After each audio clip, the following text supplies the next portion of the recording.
Good morning, everybody. Sorry I'm late for Ask the Millionaire.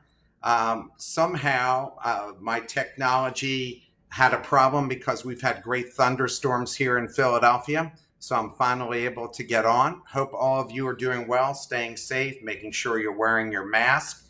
I'm excited this morning to tackle some of the questions here that I've received.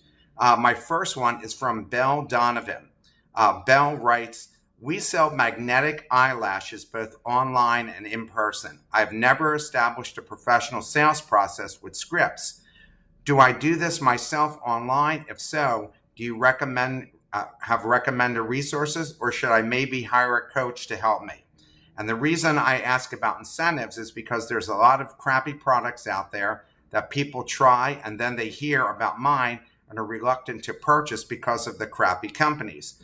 What are the strategies to overcome that? And thank you so much. First of all, if you've never written scripts before, there's plenty of examples on the internet.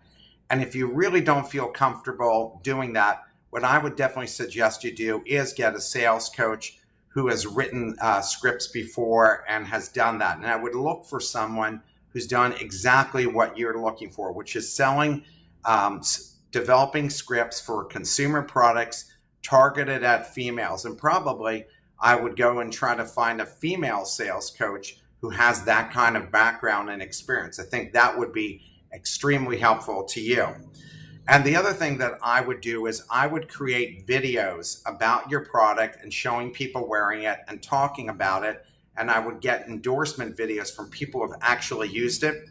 And then I would post those same videos on YouTube, on Instagram, on Twitter, and definitely on Facebook. And I would consider buying some Facebook ads, see how much they might cost for your type of product. And then I would ask my friends and customers who bought the product to email all of their friends and post them using your product and for them to talk about it. And that should drive some people to it. And if you create scripts for them, just create something that's authentic, something that's maybe 3 or 4 lines, something that's easy to articulate, something that's easy to communicate to other people and that they'll understand. And if people stumble a little bit, it's okay because it comes across as more authentic than being rehearsed by actors. So that would be what I would do if I were you. I would go and get a woman who has sold products like this, who may be able to help you out with the script. I would then also post this on to, you should do your own video talking about your product, also have some of your customers talk about it. And again, post it to Facebook, Instagram, Twitter, and also on your own website, obviously, and put it on YouTube. And all of those things, and having your friends and customers put the word out, that will be of great help to you. The second question I get is from Gabrielle Chaparro. Gabrielle writes, "I'm a day trader that also provides entry and exit signals to our subscribers in direct messaging." Day trader is somebody who's buying and selling stocks and other securities online, and they're doing it from the comfort of their own home, using their own computer, and they're not using a stockbroker, for those of you who don't know what a day trader is. When we enter a trade, we go to the channel and type out the trade's detailed information. Usually we form the alerts on template to keep the channel organized. We ended up creating a software that automates the entire message composition to be posted into a template and sent to our channel. So basically, we linked a trading platform to a mass messaging platform.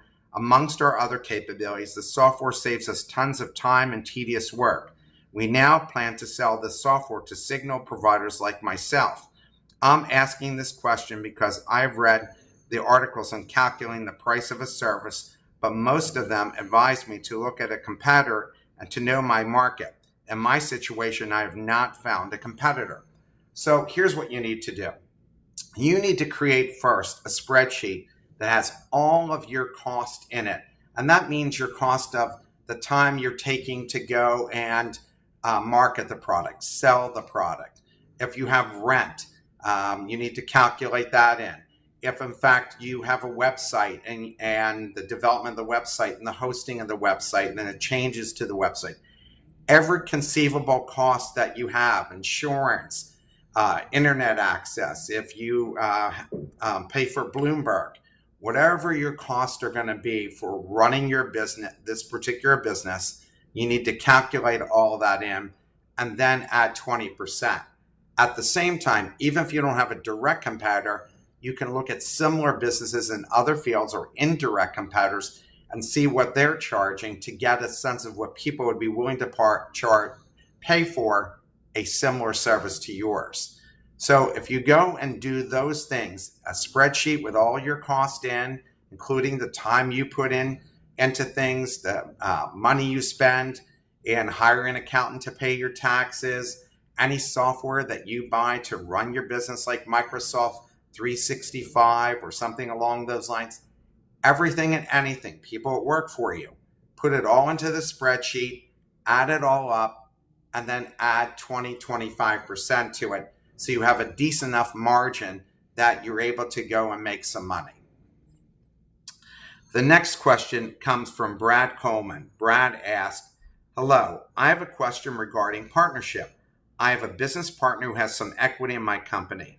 I feel as if I'm still doing everything needed on the day-to-day to start up the process. How can I start the conversation that I need some help getting things off the ground without demanding help, hurting the business relationship, and advise on team building even when they don't work for you but with you? So I don't know how much this person owns of the business, but let's just assume they're a 50-50 partner. What you need to do is have an honest conversation with them about what your expectations are. But the best thing for you to go and do is create a document that lists all the things that need to be done. And then talk about what each of your strengths are and what each of you could go and tackle and divide up who takes what on. So I don't think that your partner is going to mind you saying, hey, I think we need to sit down here and talk about who's going to be responsible for what. Because if you end up taking more on and you're not telling him, then, and he doesn't know, it's not his fault that he didn't know you needed help. So you need to be able to tell him. And if you take on everything by yourself and you act like a martyr, it's not going to turn out well for you. And you're going to become very unhappy. It's very much like being in a marriage when you're in a business partnership.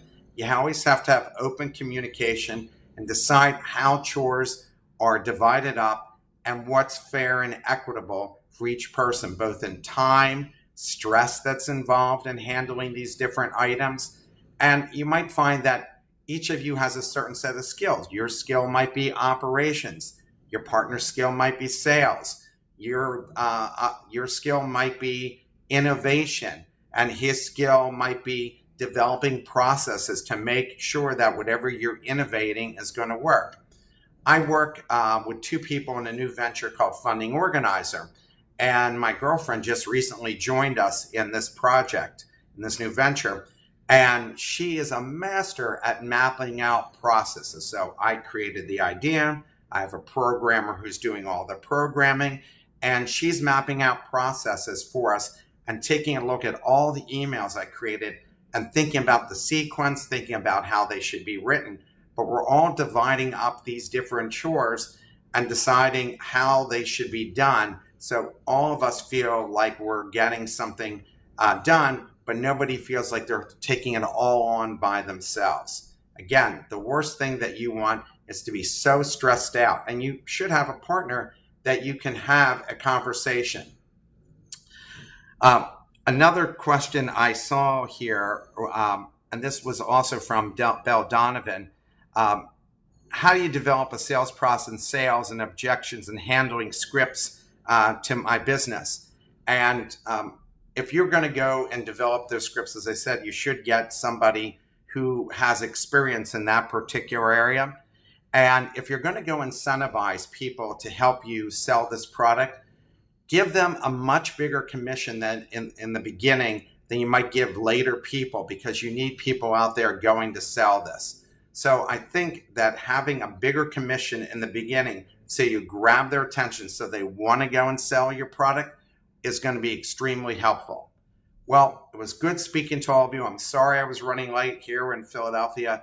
We have thunderstorms and electricity has been on and off here, but I'm glad to be able to address all of you. I hope you have a great day, and I look forward to seeing you in a couple weeks. Have a great rest of your day and a safe weekend. Again, please wear those masks. We want everybody to be able to go back to work much sooner. We want the economy to get back on track. We want everybody to feel safe. Take care.